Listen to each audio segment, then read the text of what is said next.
Daily ஒரு 12 kilometre பைக்கில் 2 வீலரில் ட்ராவல் பண்ணணும். அப்போ வந்து வயசு எனக்கு 38 வயசு.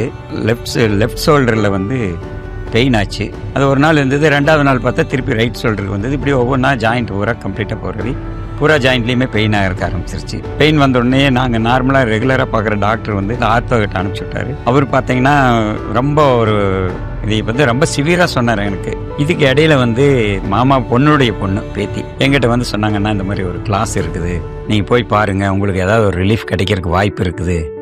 எனக்கு நம்பிக்கை வரல, நான் முடியவே முடியாதுன்ட்டுனுங்க. அப்புறம் திடீர்னு என்ன ஆச்சுன்னா, அவங்களுக்கு என்ன தோணுச்சுன்னு தெரியல. அப்போ வந்து 200 ஃபீஸ் கொண்டு போய் 200 அவங்க கிட்ட கொடுத்து போட்டு ஒரு அப்ளிகேஷன் ஃபார்ம் ஒன்று வாங்கிட்டு வந்து, பிரியம் இருந்தால் அதை ஃபில்அப் பண்ணிட்டு கொண்டுட்டு போய் ஜாயின் பண்ண சொல்லுங்க, இல்லைன்னா பரவாயில்ல அந்த 200 டொனேஷனாக போகட்டும் அப்படின்ட்டாங்க. சரின்னு அடுத்த நாள் காலையில் அப்ளிகேஷனை ஃபில்அப் பண்ணி கொண்டு போய் கொடுத்துட்டு ஏப்ரல் 1990 ஏப்ரல் 16ஆம் தேதி அன்னைக்கு சாயந்தரம் இன்ட்ரடக்ஷன் கிளாஸ். இப்போ சத்குரு நாங்கள் சொல்லிட்டு இருக்கிறேன். அன்னைக்கு ஜகின்னு இருந்த பேர்.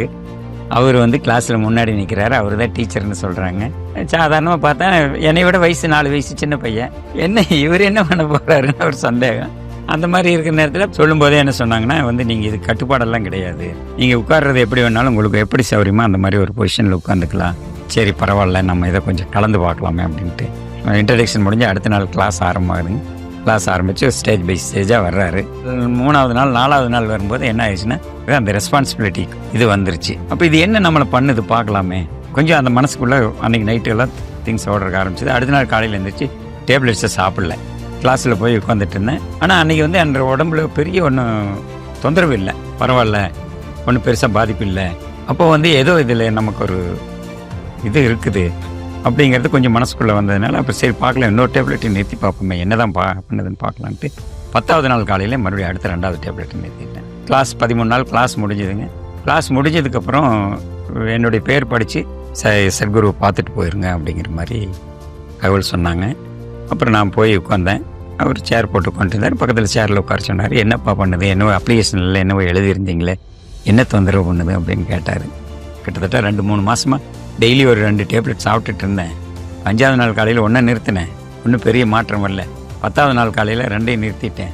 இந்த 3 நாளாக வந்து எனக்கு ஒன்றும் பிரச்சனையே ஒன்றும் தெரியல. அப்போ ஏதோ வேலை செய்யுதுங்கிற மாதிரி எனக்கு ஒரு தெரியுது. இப்போ இந்த இதே வந்து 40 நாள் தொடர்ந்து பண்ணுவீங்களா அப்படின்னாரு. பயிற்சியை 40 நாள் 2 நேரம் தொடர்ந்து பண்ணுவீங்களான்னாரு. கண்டிப்பாக பண்ணுறேனுங்க அப்படின்னு. பயிற்சி முடிச்சுட்டு அதுக்கப்புறம் உங்களுக்கு என்ன மாதிரி இருக்குதுங்கிறத இந்த ரிசல்ட்டை வந்து எனக்கு லெட்டர் போடுவீங்களான்னாரு.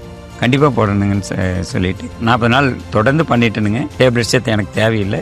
டோட்டலாக அதுலேருந்து நான் ரிலீஃப் ஆன மாதிரி தான் எனக்கு ஒரு ஃபீலிங் இருந்தது.